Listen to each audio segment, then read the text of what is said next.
Ledama. Thank you, Mr. Speaker. Mr. Speaker, a couple of days ago, I was being translated a small video clip where the distinguished senator of Kirinya was crying because of the way his farmers have been terrorized by brokers. And as soon as I saw that, I went ahead and I started doing some research on why the distinguished senator was really perturbed. And I realized that, Mr. Speaker, that sometimes we make legislation that kills this economy and promote brokers or cartels or a cabal. Mr. Speaker, as we sit now, about 90% of the crop, macadamia, which is produced in Kenya, is for export. And when I had my good friend, the senator from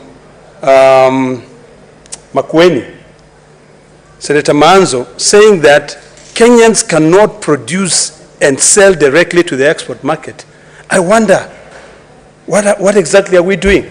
So, Mr. Speaker, I hope that when you commit that to the Committee of Agriculture, the first thing they will do is to bring that piece of legislation called AFA, which was passed in 2009, and I think it was passed by a few cartels, and amend that act. Currently, Mr. Speaker, Kenya is the second largest producer of macadamia and the third largest producer in the world. In Africa is the second and the third in the world. There's no reason as to why people in Kirinya should not be dancing all the way to the bank with billions of shillings. The prices that they are being given, Mr. Speaker, currently the world prices is between 90 shillings and 120 shillings a kilo.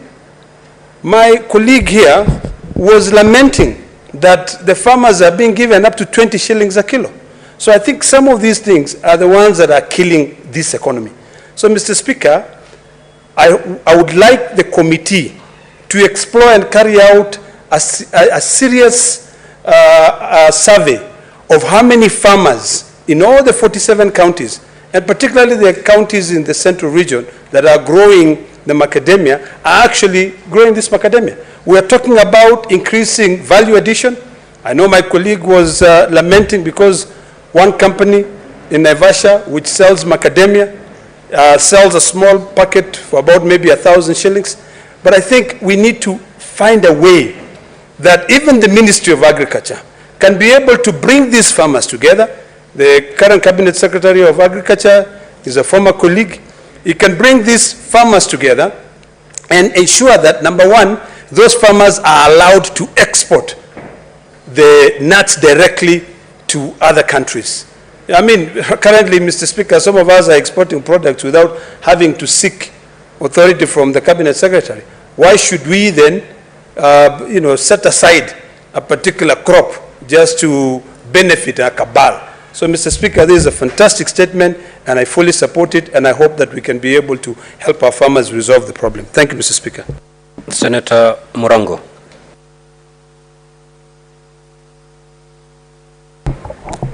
Asante sana, Mr. Speaker, kwa kunipa nafasi